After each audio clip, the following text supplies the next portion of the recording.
I think you should just go out and start. It's a very simple thing to say, but a very hard thing to do. Right? I remember it was very hard for me. When I started off, my parents thought I was becoming a travel agent. And I had a hard time convincing them that I was not.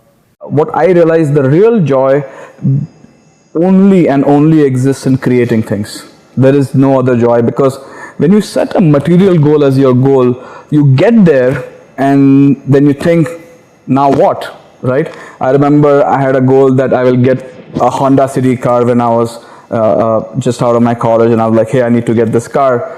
The moment I got inside the car, I was looking outside, I'm like, hey, I need to get that car. But there were two big learning experiences for me at the fellowship. One was thinking really big, as I told you earlier, for me, very early during the lifetime, because everyone around you pushes you to be so conservative.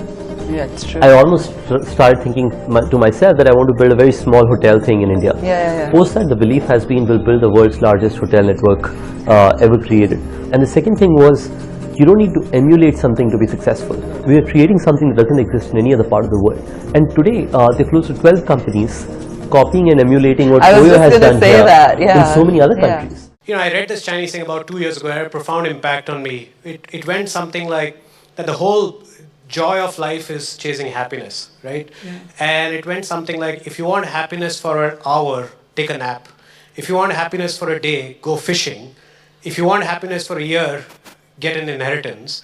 If you want happiness for a lifetime, do something meaningful for others. You know, when you think about impossible, many people, regard it as something that cannot be done. It's just a little further away than what has previously been done. That's about it. So when you're convinced about it, and the problem is the following: if 9 people, if you believe in something, and if outside the company, and if 9 people agree with you, then there must be some reason this did not work before. But if 9 people outside the company do not agree with you, then probably nobody has tried hard enough. So those are actually the easier ones to solve for than the ones that everybody knows is going to happen. Actually, the lesson is way beyond just international markets, okay? I have a relative who used to be in the army, and I was having a conversation with him, and he told me that the people who die when they are in the army are actually stupid people, okay? So what they do is they have this romantic view of that this is how wars need to be fought, and they just go in the line of fire and start shooting left, right, and center, okay? And then a bullet would hit them and then they're gone, right? So I think the biggest learning we have from doing all this stuff at the same time is that pick your battles, right? And if you actually run away from a battle which is going to kill you, you might live to fight another day. If you stay in that battle and keep fighting, you will get killed, and then that's the end of the story. People don't move fast on that. They become complacent. And I think the winner is the one who's paranoid about moving fast. And when you are ready to move fast and you are allowed to break things, and when you break things first, meaning that it is okay to break things, then people know that the commitment is to move fast. Right. I think my family, my wife was definitely very supportive. I think she was very clear, and she's always been very clear on one thing. Come home happy whatever you're doing. Because if you're not going to come home happy and you're going to come home stressed out, there's a good pressure where things are growing and things are great, and there's a good pressure, but there's a bad pressure where you're just unhappy. I'm one of those, if I'm unhappy for a week, there's a problem. I mean, I get very restless, so I have to figure out why. So I think she had seen that I wasn't enjoying corporate world too much. She had also seen me working on the business plan and being super excited every night. So post dinner I would settle down and work half the night, and next morning basically tell her I slept at 3 a.m. or 4 a.m. working, and share with her what I was doing. So I think she realized that I was very passionate about what I wanted to do.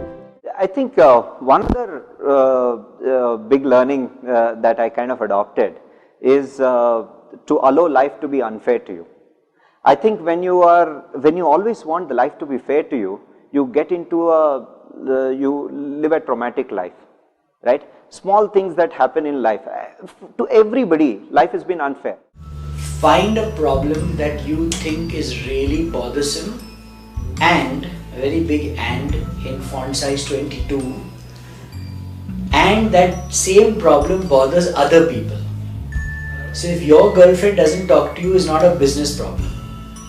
or if you don't like to eat khichdi, that's not a business problem.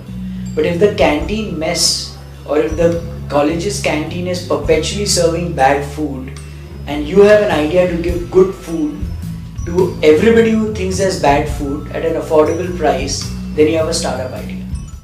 So I'm going to end my talk with a small little story, since Inc. is all about stories. It's about two gentlemen, Mr. Rajat and Mr. Ashok. So I met Rajat on a plane and he told me the story. They both went to IIT in the 1980s. Then they went to Harvard Business School. Ashok went on to work for Apple. Rajat went on to work for a big consulting firm. Rajat recently came down to India for a business meeting. His car broke down in Calcutta, and they took him to this garage. And he found that the guy who was repairing the car was Ashok. Rajat was shocked. He was like, Ashok, how could you be repairing the car? You're the smartest kid I ever knew.